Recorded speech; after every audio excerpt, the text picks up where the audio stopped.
I do not know how long I gazed at this sight from the lonely turret window, before I dropped suddenly in a dreamless swoon, out of which the high sun of the morning aroused me. My first impulse on awakening was to communicate all my fears and observations to Dennis Barry, but as I saw the sunlight glowing through the latticed east window, I became sure that there was no reality in what I had thought I had seen. I am given to strange phantasms, yet am never weak enough to believe in them. So, on this occasion, contented myself with questioning the labourers, who slept very late and recalled nothing of the previous night save misty dreams of shrill sounds. This matter of the spectral piping harassed me greatly, and I wondered if the crickets of autumn had come before their time to vex the night and haunt the visions of men. Later in the day I watched Barry in the library, poring over his plans for the great work which was to begin on the morrow, and for the first time felt a touch of the same kind of fear that had driven the peasants away. For some unknown reason, I had dreaded the thought of disturbing the ancient bog and its sunless secrets, and pictured terrible sights lying black under the unmeasured depths of an age-old peat. That these secrets should be brought to light seemed injudicious, and I began to wish for an excuse to leave the castle and village. I went so far as to talk casually to Barry on the subject, but did not dare continue after he gave his resounding laugh. So I was silent when the sun set fulgently over the far hills, and Kildare blazed all red and gold in a flame that seemed a portent. Whether the events of that night were reality or illusion I shall never ascertain. Certainly they transcended anything we dream of in nature and the universe, yet in no normal fashion can I explain those disappearances which were known to all men after it was over. I retired early and full of dread, and for a long time could not sleep in the uncanny silence of the tower. It was very dark, for although the sky was clear and the moon was now well in the wane, it would not rise till the small hours. I thought as I lay there of Dennis Barry and of what would befall the bog when the day came, and found myself almost frantic with the impulse to rush out into the night, take Barry's car, and drive madly to Ballylough out of the menaced lands.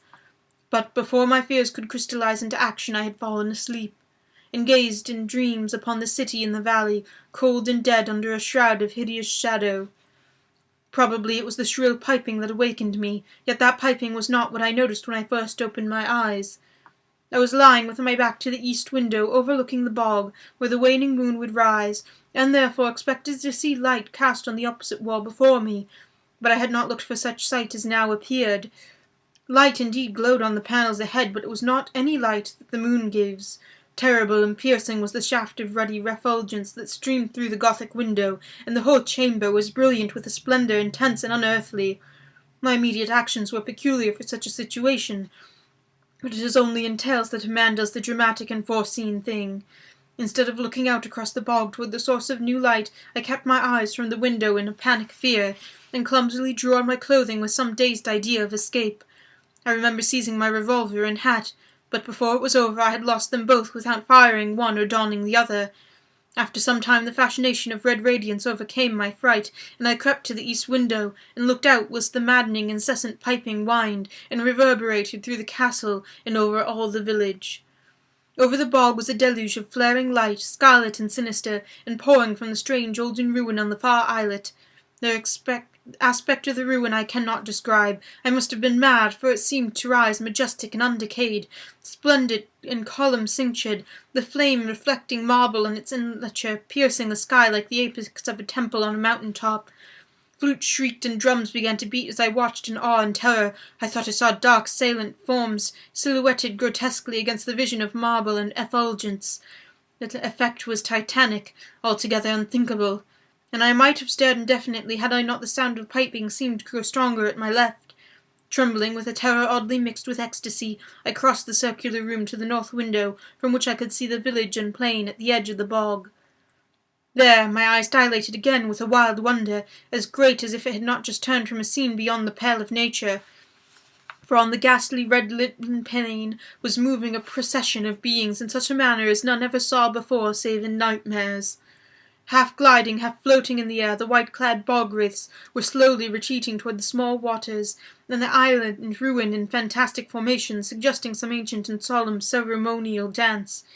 Their waving, translucent arms, guided by the detestable piping of those unseen flutes, beckoned in uncanny rhythm to a throng of lurching labourers, who followed dog-like with blind, brainless, floundering steps, as if dragged by a clumsy but resistless demon will.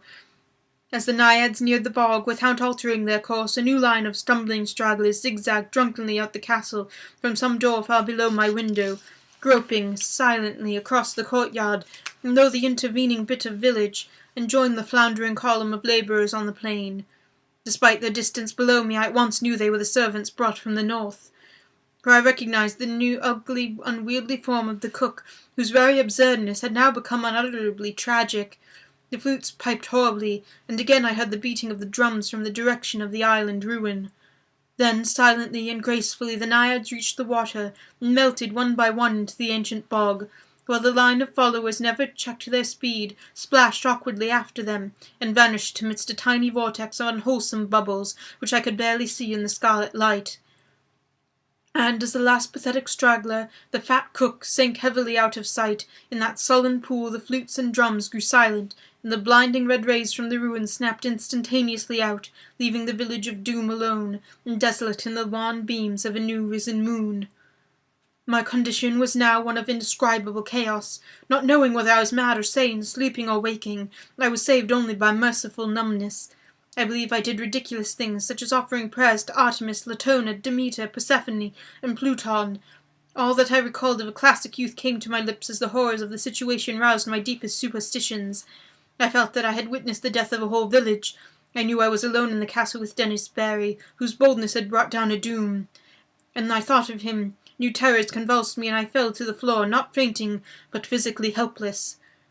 Then I felt the icy blast from the east window where the moon had risen, and began to hear the shrieks in the castle far below me.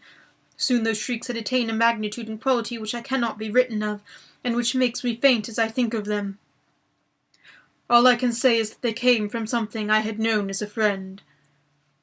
At some time during this shocking period the cold wind and screaming must have roused me, for my next impression is of racing madly through inky rooms, and corridors, and out across the courtyard into hideous night. They found me at dawn, wandering mindless near Balliloe, but what unhinged me utterly was not any of the labourers I had seen nor heard before.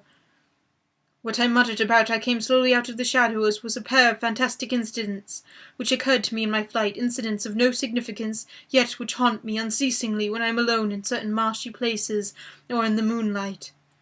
As I fled that accursed castle along the bog's edge, I heard a new sound, common yet unlike any I had heard before at Kildare. The stagnant waters, lately quite devoid of animal life, now teemed with a horde of slimy, enormous frogs, which piped shrilly and incessantly in tones strangely out of keeping with their size. They glistened, bloated and green in the moonbeams, and seemed to gaze up at the font of light. I followed the gaze of one very fat, ugly frog, and saw the second of things which drove my senses away. Stretching directly from the strange olden ruin on the far islet to the waning moon, my eyes seemed to trace a beam of faint, quivering radiance, having no reflection in the waters of the bog, and upward along that pallid path my fevered fancy pictured a thin shadow, slowly writhing, a vague, contorted shadow struggling, as if drawn by unseen demons. Crazed as I was, I saw in that awful shadow a monstrous resemblance, a nauseous, unbelievable caricature, a blasphemous effigy of him who had been Dennis Barry.